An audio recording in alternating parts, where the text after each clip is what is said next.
Le brouillard matinal se lève lentement sur la Loire, au détour d'un chemin serpentant entre les vignes de Vouvray, une falaise de tuffeau blanc émerge de la brume. Là, dans un recoin presque oublié de la Touraine, se dressent les derniers vestiges de l'abbaye de Marmoutier. Quelques pierres éparses, une tour solitaire, et surtout cette grotte creusée dans la roche où, selon la légende, saint Martin venait méditer au IVe siècle. Peu de visiteurs s'aventurent ici, pourtant ce lieu délaissé raconte une histoire extraordinaire, celle d'une France chrétienne des origines, bien plus cosmopolite et connectée au monde qu'on ne l'imagine. À quelques kilomètres de Tours, cette abbaye fut pendant plus de 1000 ans un carrefour spirituel, intellectuel et artistique où la chrétienté d'Occident a conversé, parfois sans le savoir, avec celle de l'Orient. Dans ces murs aujourd'hui écroulés, les manuscrits parlaient grec, syriaque ou copte. Les moines traduisaient, transmettaient, méditaient sur les pères du désert égyptien. Ici, la foi n'était pas isolée. Elle voyageait, portée par des hommes qui avaient fait de l'ouverture à l'autre leur règle de vie. Marmoutier nous raconte une autre histoire de France, celle d'un christianisme connecté à un monde méditerranéen, largement oublié dans les récits nationaux. Cette abbaye, fondée en 372 par Martin de Tours, allait devenir l'un des plus importants centres monastiques d'Europe occidentale. Mais son histoire dépasse largement le cadre de la chrétienté française.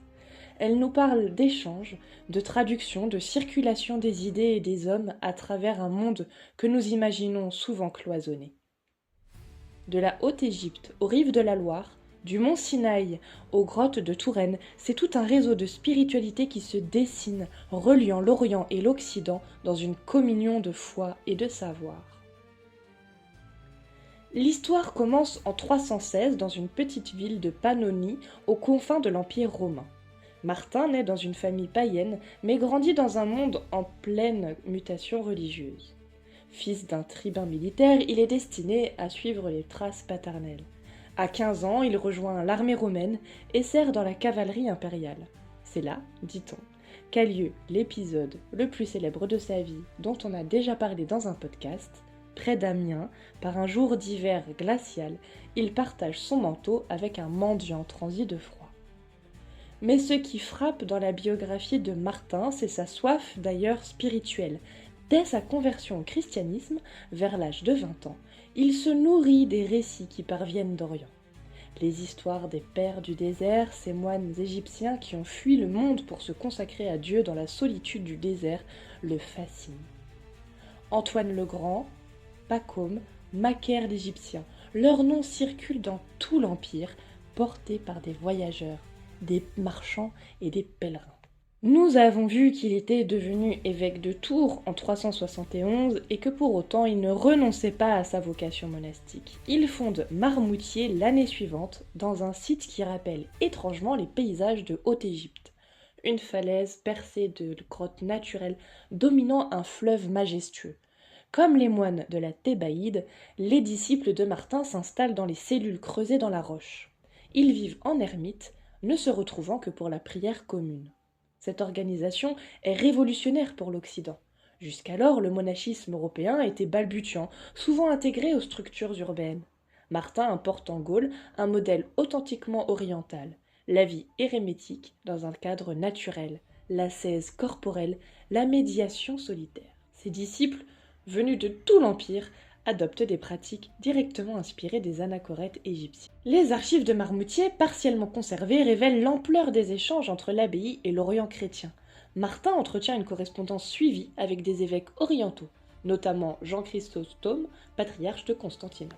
Ces lettres, souvent écrites en grec, témoignent d'une familiarité remarquable avec les débats théologiques de l'époque. Et plus surprenant encore, plusieurs disciples de Martin sont d'origine orientale. Grégoire de Tours mentionne notamment un moine syrien, Abraham, qui aurait rejoint Marmoutier vers 380. Ces hommes apportent avec eux leur langue, leur tradition, leur bibliothèque. Ils font de l'abbaye tourangelle un véritable conservatoire de la spiritualité orientale en Occident. Quand Martin meurt en 397, il laisse derrière lui bien plus qu'une abbaye. Il a créé un modèle spirituel original, synthèse entre l'ascétisme oriental et le pragmatisme occidental.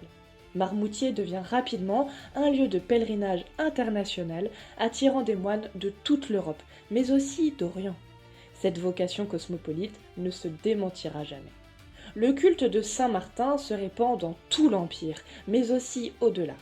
En Orient, plusieurs églises lui sont dédiées, notamment à Constantinople et à Antioche. Cette popularité témoigne de la reconnaissance dont jouit dans le monde chrétien de l'époque cette figure de pont entre les spiritualités d'Orient et celles d'Occident.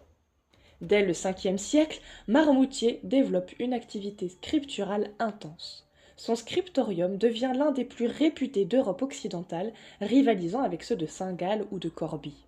Mais ce qui distingue Marmoutier, c'est l'origine orientale de nombreux manuscrits qui y sont copiés et conservés.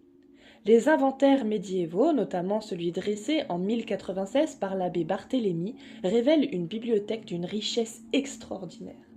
Plus de 800 manuscrits y sont recensés, dont une proportion significative provient directement d'Orient ou en constitue des traductions. Cette collection témoigne d'échanges culturels constants entre l'abbaye et le monde byzantin, mais aussi avec les communautés chrétiennes d'Égypte, de Syrie et d'Arménie. Le fonds le plus prestigieux de Marmoutier concerne les écrits des Pères du désert. L'abbaye possède des manuscrits exceptionnels, notamment une version latine des apophthegmes des Pères du désert, traduite directement du grec au VIe siècle. Cette traduction, réalisée par un moine de Marmoutier nommé Pascasius, constitue l'une des premières tentatives d'adaptation de la littérature monastique orientale pour un public occidental. Plus remarquable encore, la présence de textes de Macaire l'Égyptien, moine syriaque du IVe siècle, dans une traduction qui semble avoir été réalisée à partir de manuscrits syriaques originaux. Ces homélies, d'une profondeur mystique exceptionnelle, influencent durablement la spiritualité de Marmoutier. Elles introduisent en Occident des concepts théologiques spécifiquement orientaux, comme l'essichasme ou la théologie apophatique. Un aspect moins connu de la bibliothèque de Marmoutier concerne la présence d'évangiles apocryphes et de textes coptes. L'inventaire de 1096 mentionne des évangiles égyptiens, des actes de Thomas, dans une version qui semble proche des manuscrits coptes découverts à Nag Hammadi. Ces textes, considérés comme hérétiques par l'Église officielle, étaient néanmoins copiés et étudiés à Marmoutier à des fins théologiques. Il témoigne d'une curiosité intellectuelle remarquable et d'une ouverture aux traditions chrétiennes orientales, même marginales. Certains historiens y voient l'influence de moines orientaux réfugiés à Marmoutier après les persécutions iconoclastes. À partir du 8e siècle, les relations entre Marmoutier et Constantinople se renforcent. L'abbaye reçoit plusieurs manuscrits directement de la capitale byzantine, notamment des textes liturgiques et théologiques. L'un des joyaux de cette collection est un manuscrit de Jean Chrysostome, probablement copié à Constantinople au 7e siècle et offert à Marmoutier par l'empereur Léon III. Ces manuscrits byzantins influencent profondément la production artistique de l'abbaye. Les enluminures de Marmoutier, notamment celle du célèbre Livre d'heures de Saint-Martin, qui date du Xe siècle, montrent des influences stylistiques nettement orientales. Les fonds dorés, des personnages au visage typiquement byzantin, les ornements végétaux stylisés selon les canons de l'art copte. Marmoutier forme, au fil des siècles, plusieurs générations de traducteurs spécialisés dans les textes orientaux. Le plus célèbre est sans doute Hugues de Fleury, moine de Marmoutier au XIe siècle, qui traduit plusieurs œuvres de Jean Damascène et d'autres théologiens byzantins. Ces traductions, d'une remarquable fidélité, contribuent à diffuser la pensée orientale dans tout l'Occident chrétien. Un autre personnage fascinant est Anastase le bibliothécaire, un moine d'origine grecque qui séjourne à Marmoutier au IXe siècle. Polyglotte exceptionnel, il maîtrise le grec, le latin, le syriaque et l'arabe. Ses traductions de textes patristiques orientaux font autorité dans toute l'Europe. Il établit notamment la première traduction latine complète des œuvres de saint Basile de Césarée. La Révolution française marque un tournant tragique pour ce patrimoine exceptionnel. En 1791, l'abbaye est fermée, ses biens sont vendus et sa bibliothèque est dispersée. Une partie des manuscrits rejoint la Bibliothèque nationale, d'autres sont vendus à des collectionneurs privés. Beaucoup disparaissent purement et simplement. Aujourd'hui, les chercheurs tentent de reconstituer cette bibliothèque perdue. Des manuscrits de Marmoutier ont été identifiés dans des collections du monde entier, à la British Library, au Vatican, à Saint-Pétersbourg. Chaque découverte révèle un peu plus l'ampleur des échanges culturels entre cette abbaye tourangelle et l'Orient chrétien. Quand le pape Urbain II lance l'appel à la première croisade en 1095, l'abbaye de Marmoutier répond présent. Non seulement plusieurs moines rejoignent les armées chrétiennes, mais l'abbaye devient un point de ralliement pour les pèlerins en route vers la Terre Sainte. Cette participation aux croisades va profondément marquer l'histoire de l'abbaye et renforcer ses liens avec l'Orient chrétien. L'abbé Barthélemy, qui dirige Marmoutier à cette époque, est l'un des premiers à encourager le mouvement croisé. Ses chroniques, partiellement conservées, témoignent de l'enthousiasme qui saisit la communauté monastique. Plusieurs moines obtiennent l'autorisation de partir pour la Terre Sainte, notamment le frère Geoffroy de Preuilly, qui participera au siège de Jérusalem en 1099. Mais les croisades ne sont pas un mouvement à sens unique. Elles facilitent également la venue en Occident de chrétiens orientaux fuyant les persécutions ou cherchant refuge. Marmoutier accueille ainsi, à partir du XIIe siècle, plusieurs communautés de moines orientaux. Des Arméniens fuyant les invasions turques, des Syriens chassés par les troubles politiques, ou même des Coptes en quête d'asile. Ces réfugiés apportent avec eux leurs traditions, leur langue, leurs rites. Ils enrichissent la bibliothèque de l'abbaye de manuscrits orientaux, introduisent de nouvelles pratiques liturgiques, font connaître des traditions théologiques inconnues en Occident. L'abbaye devient ainsi un véritable conservatoire du christianisme oriental. Les croisades permettent également à Marmoutier d'enrichir considérablement son trésor de reliques. Les moines qui partent pour l'Orient rapportent des reliques de la Passion du Christ, des ossements de saints orientaux, des objets liturgiques byzantins. Ces reliques, authentifiées par des certificats en grec ou en latin, attirent de nouveaux pèlerins et renforcent le prestige de l'abbaye. L'inventaire du trésor de Marmoutier, dressé en 1247, mentionne notamment un fragment de la vraie croix, rapporté de Jérusalem vers 1120, et des reliques de saint Jean Chrysostome obtenues à Constantinople lors de la 4e croisade. Ces objets, enchâssés dans des reliquaires d'orfèvrerie orientale, témoignent de l'intensité des échanges entre l'abbaye et l'Orient. Les moines de Marmoutier qui participent aux croisades laissent derrière eux une littérature du voyage exceptionnelle. Leurs récits, rédigés en latin mais émaillés de mots grecs, arabes ou arméniens, témoignent d'une curiosité remarquable pour les cultures orientales. Marmoutier développe à partir du XIIe siècle une tradition d'hospitalité qui en fait l'une des étapes privilégiées sur la route de Compostelle, mais aussi sur celle de Rome et de Jérusalem. L'abbaye dispose d'une hôtellerie capable d'accueillir plusieurs centaines de pèlerins, d'infirmeries, d'écuries pour les chevaux. Cette hospitalité s'étend particulièrement aux pèlerins orientaux qui trouvent à Marmoutier des moines capables de les comprendre et de célébrer selon leurs rites. L'abbaye possède ainsi plusieurs chapelles orientales où les pèlerins grecs, arméniens ou syriens peuvent prier selon leurs traditions. Cette ouverture, remarquable pour l'époque, témoigne d'une conception universelle du christianisme. Les croisades favorisent également le développement d'échanges commerciaux entre Marmoutier et l'Orient.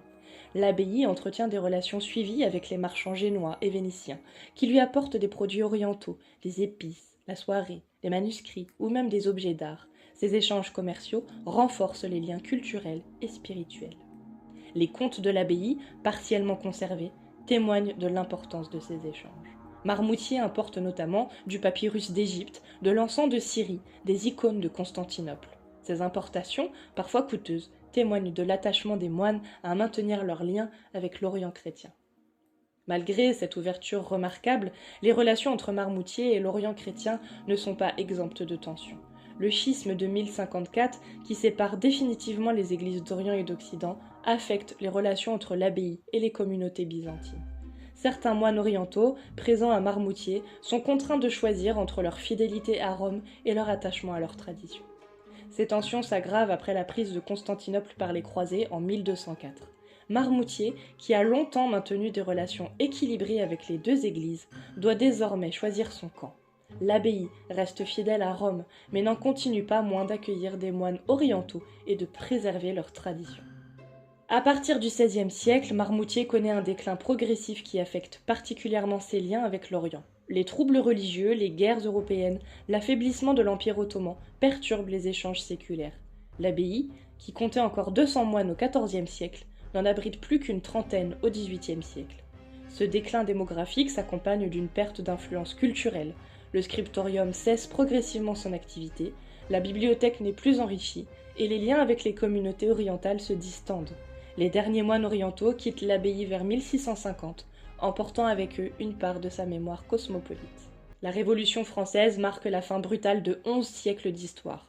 En 1791, l'Assemblée constituante décrète la suppression des ordres monastiques. Marmoutier, comme des centaines d'autres abbayes, est fermé, ses biens sont vendus et sa communauté est dispersée. Les derniers moines, au nombre de 18, quittent l'abbaye le 15 octobre 1791. Cette dispersion s'accompagne d'une destruction systématique. Les bâtiments sont vendus comme carrières de pierre, les œuvres d'art dispersées et les manuscrits éparpillés.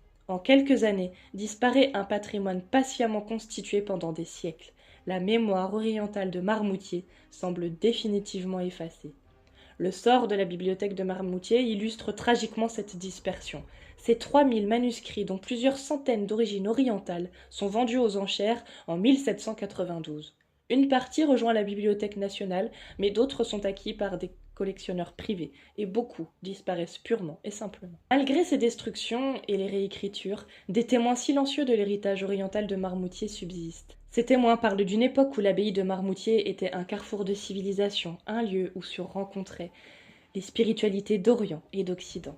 Et ils nous rappellent que l'histoire de France, loin d'être linéaire et homogène, est tissée d'influences multiples et d'échanges constants.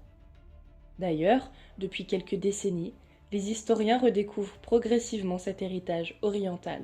Les travaux de Jacques Le Goff sur la civilisation médiévale ou encore ceux de Gilbert Agron sur Byzance, ou plus récemment ceux de Michel Kaplan sur l'Orient chrétien, révèlent l'ampleur des échanges entre l'abbaye et l'Orient. De quoi nous inspirer, de quoi nous faire découvrir une autre histoire de France, celle qui s'est faite avec les religions, par les religions et parfois contre les religions.